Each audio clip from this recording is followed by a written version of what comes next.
everyone, today I wanted to share with you a fun way that I use up some of my supplies. If you're anything like me, you wouldn't like cleaning up the mess after crafting, so you love the crafting part but hate putting everything away. So this is one of the ways that I get a little bit more crafting out of my session without having to put everything away. So today I'm working with some Kaszazz products. I'm working with their SB Essentials Fellas range. If you're not aware already, each of the Kaszazz collections comes with 6 papers or 3 sort of designs on each side, so they're double-sided papers. So this one's called Fellas, and so we've got the yellow chevron with the checker plate. We've got the wood grain here, which I really love. I'm not sure if you can see the wood grain on camera, but it's one of my favourites. And then on the reverse side is the the red and pink chevron, and then the tone-on-tone blue chevron on this side, and a denim kind of on this side, and it's got sort of a strip of a different type of denim and some stitching and stuff, so there's a little bit of detailing there. So this is a collection I've been working with to make some cards, and what I've done is, these are sort of full sheets that I haven't cut into, but these are the bits and pieces that are left over from my card making session. So I've pulled out another card because I'm going to turn these scraps into one more card. So just wanted to show you how that works. Now this one isn't from the card making session, but it was in the pack of papers. I tend to keep the little bits and pieces of scrap, so I thought maybe I could try and use some of these up.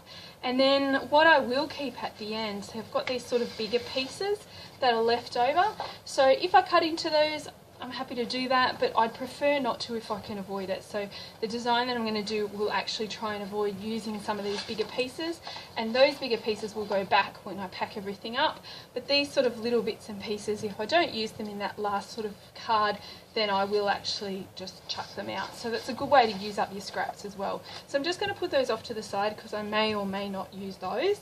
And what I've got is just some black cardstock left over as well. So I'll just pull those out, and these are kind of the bits and pieces that I really want to try and use up if at all possible.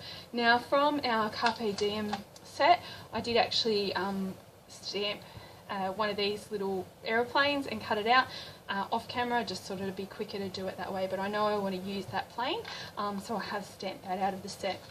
I've got a couple of other stamps that I was using in the card making session, so I will probably go ahead and use those again. And this card will look very similar to the other cards that I've made. It's sort of, I guess I planned on making 3 cards, but now I've got these bits and pieces left over. I want to try and use them up as much as possible. So I've got a little bit of scrap white, and the other original cards had the brads and the paperclip embellishments as well, so I've kept those out. And I also used the black and white chevron washi tape, so I've kept that handy as well.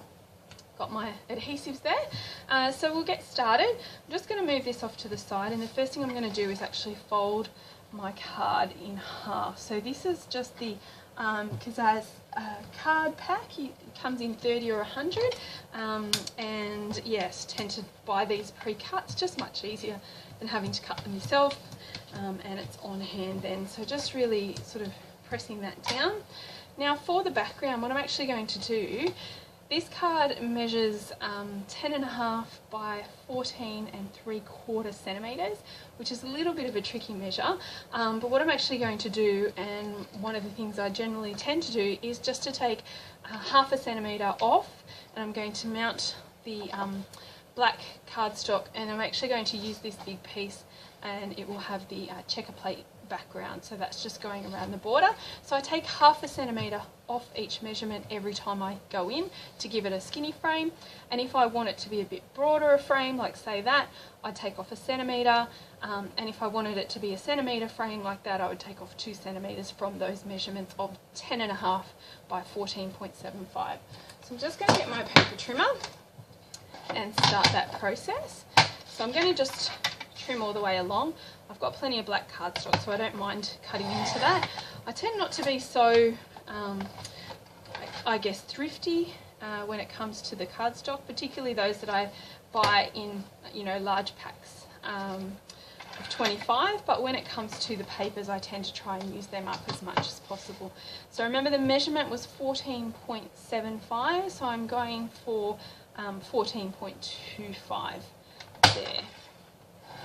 And I do still keep these bits and pieces, so I will keep those handy for other things, and if I don't use them on this card I will actually use them on other things. Now my blade is a little bit blunt and I'm waiting for my order to come in for a replacement blade, so I do just need to trim up the edge if that didn't cut as well as I would have liked. Okay, so we've got our black matte cardstock. Now we're going to go in that 1/2 centimetre again. So this one was now 10 centimetres by 14.25. So now I'm going to go into 9.5 by 13.75. So because I'm trying to be a little bit more thrifty with this cardstock, what I'm actually going to do is do the 13.75, which is there, and then I'll go 9.5 centimetres down. So I'm actually not cutting the piece into smaller pieces if I can avoid it, and that way later if I want to use that whole strip I can use that whole strip, or maybe I want to go that way, whereas if I cut it all the way down now I've got smaller pieces that I won't be able to use again in those measurements. So 9.5 centimetres, and I should, if all my measurements came out correctly, I should now have a nice clean border around there, which I do have, which is great. So that's the base of my card, and then what I'm going to do, I'm not actually going to adhere this yet because I'm going to work on the design. So I know what I want is this plain on this side down here. I also want one of these shield stamps, they are. I actually just want 1/2 of it hanging from the top, so I'm going to go ahead and do that now, and then I can figure out where the rest of my placement is going to go. Okay, so I actually only want 1/2, and I'm hoping I can fit it on this scrap bit of white paper, and then that will use up all of that.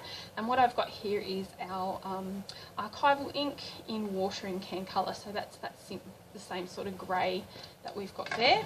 So I only really need to ink just over 1/2. And because I'm working on my craft mat, I don't really mind if it goes over onto the mat at all, making sure I get all of the shield that I want onto that piece of white cardstock. Now I tend to use the white cardstock rather than our textured cardstock for most of my stamping. You just get a cleaner image, whereas if you're using the textured cardstock you can flip it over to the other side, but it's still not quite as smooth an image. So what I'm also going to do is stamp a sentiment onto there, and I've chosen Happy Birthday for this one. So this is from our collection of sentiments that look like that. You can purchase those individually, but they do actually come as a set, and I thought that was the best way to purchase. Now I do like a grid block with lines, because you can use the lines to line up your stamp to where you actually want it to be, and in this case I do want it to line up with those lines. And rather than going with the watering can ink again, this time I'm going to use the Forget Me Not, so quite a bright blue, which will tie in well with these papers that I've chosen. So just ink that up well, and then try and line up. So I've put the happy on that line, I'm going to try and line up the happy with the line here. Now it looks like it's going to go over the edge, but it should just fit on that shield perfectly. So really happy with that. So what I'm actually going to do is cut that shield out, and to make my job a little bit easier I'm actually going to go below this line first. So I'm not going to spend time cutting out that piece, and then I'm going to go around with my scissors and trim out that shield. Now we do have a die that fits the shield, but unfortunately I don't have it, so I have to cut it by hand. Now you might notice that when I'm cutting any sort of fussy cutting, I guess, that you do, you actually want to move the paper rather than the scissors. So the scissors stay straight and the paper is what you turn. you just get a cleaner cut that way. So I remember sort of trying to cut things out, and I really struggled with the fussy cutting. Someone gave me the advice years ago, I may have even been on YouTube, that if you move the paper rather than the scissors, you get a much smoother cut, because obviously the scissor edge is straight, and it is very difficult to kind of make it curve. You can get sort of smaller nail scissors and things like that that have a natural curve on it, and I find that that can be beneficial as well if you're doing something particularly finer detail. So these are my scraps of black, and what I think I might do is I'm actually going to use this one here. Actually I'll use the smaller one just in case, and I'm actually going to mount that onto the black cardstock. So just using my double-sided tape. Oh, I got a spare one out because I knew I was coming to the end, and that's virtually not worth using. So I'm going to just put one strip on either side, and this will just give it a little bit more dimension. Okay, so I do want a small border around the whole edge, so I'm actually going to cut that down. Now generally when I'm doing fussy cutting, I don't like to fussy cut with extra bits hanging off, so I generally get rid of that, and then we'll go around, and the same technique where we're moving that paper as opposed to moving the scissors, and just cut all the way around. Now if you wanted to, you could add a bit of shadow to the plane using the same sort of technique, but in the interest of not having to fussy cut the plane out twice and do it on video and all of that sort of thing, I'm just going to leave it as is, and I might actually use some foam squares to add dimension to that plane, which, you know, you could do the foam squares, you could do the shadow, you could do both, so it's entirely up to you how much time you want to spend on the detail. So I'll just get rid of all those scraps.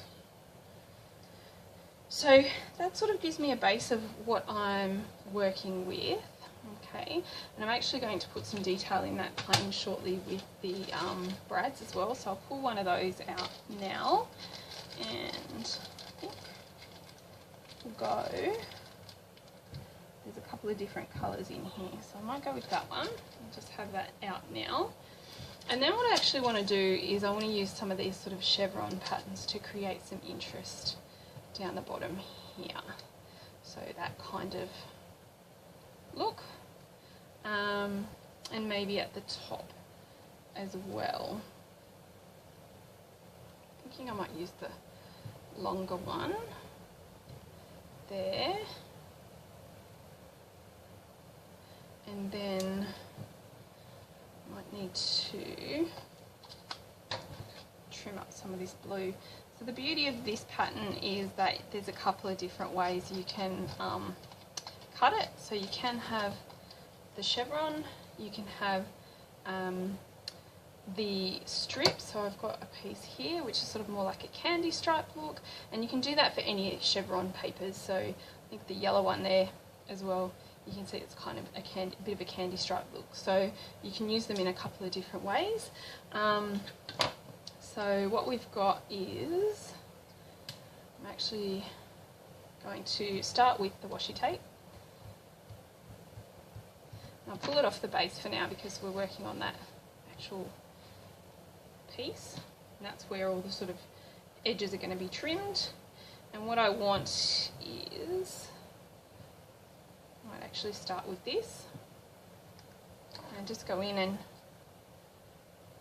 trim.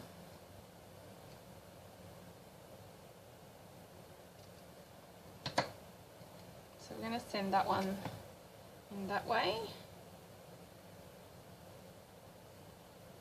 and like so.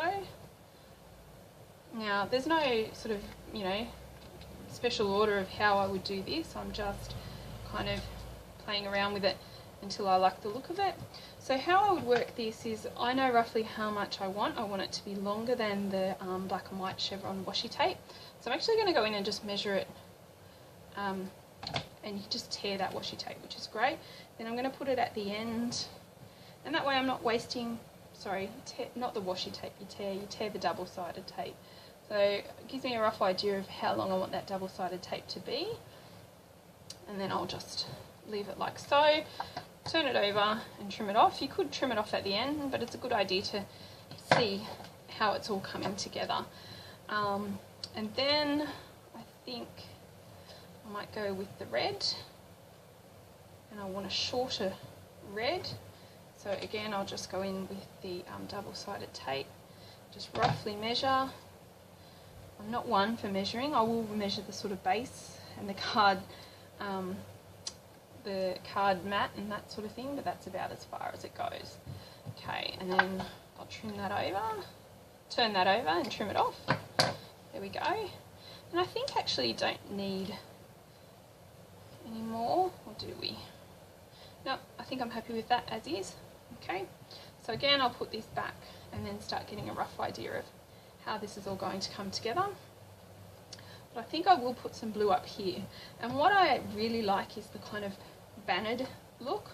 So I'm actually going to reverse it now. Instead of having it pointing towards the plane, which is where your eye kind of goes, I'm actually going to have it as a banner. So to do a banner, you just turn it over, and the first sort of clean area where you're going to get a nice edge, just trim that off, and then you can decide how long or how short you want that banner piece to be. Now I think because the blue doesn't feature a lot down here, I'm going to give it a fairly long banner up here, but again I'm going to start with the black and white. So I like the black to be the first colour that appears because the white's fairly see-through on washi tape.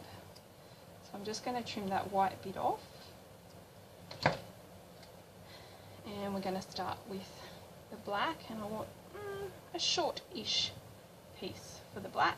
Now the good thing about washi tape is rather than having to trim it to an exact measure, you just trim it off and fold it over the back like so. So there's that. And then what we're going to do is add our other pieces. So I think I'm going to do the blue on this side. Nice long piece there.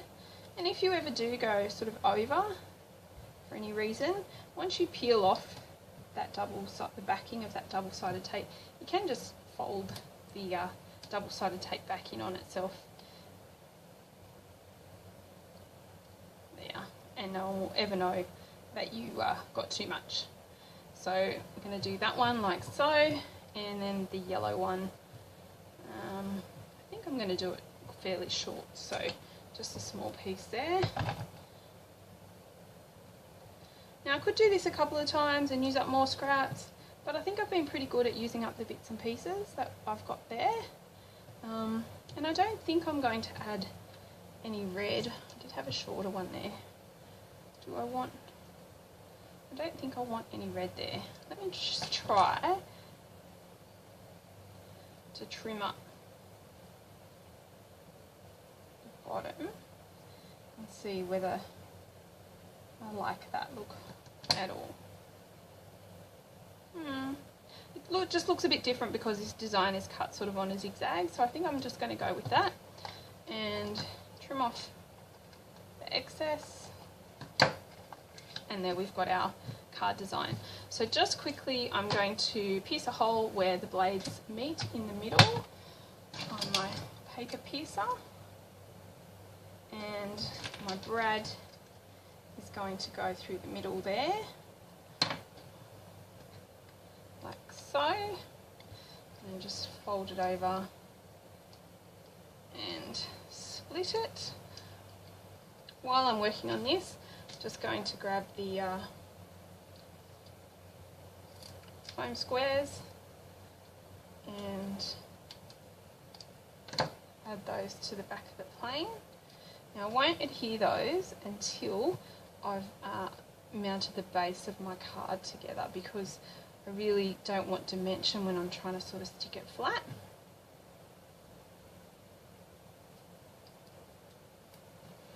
But it's there ready to go. I'm going to put some double-sided tape on the back of this. Just one on each end is enough. And then I'm going to start putting together our card. So start with this piece. Move this off to the side. There's one. Here's the second one. And with these bigger pieces, I do tend to go down the sides as well.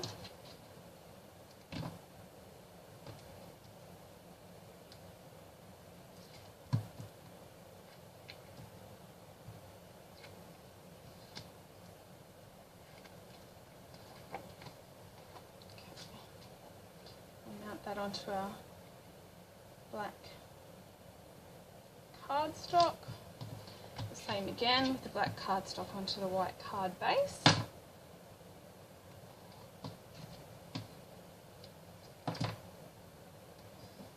And look, I know a lot of people use the tape runners, and I sort of see merit in those to a certain extent, and I do have them, but I tend not to use them very much. Much more economical to use the double-sided tape. Probably the main downside is you end up with all these scraps all over your desk, but as long as you pick them up after the end of making each card, I think it's not a problem. Okay, so we're going to stick that down, but I just find that you know, the double-sided tape goes exactly where you want it to, whereas the tape runner can tend not to, you know, it doesn't quite go where you want it to all the time and that kind of thing. What I did forget to do was I was going to put one of these on the card, which is our paper clips. They're really cute because they're all different shapes. So I'm just going to pick a shape. I think I like the pointed one, but I'm looking in a different colour to every one that I keep grabbing. Let's just tip them out, that might be easier. Okay, and tuck that there like so. Happy with that. And then just add our aeroplane at the end. And there we go. And that's the card finished. Not too bad considering it's using up leftover scraps. And yeah, I hope you enjoyed this video and thanks for watching.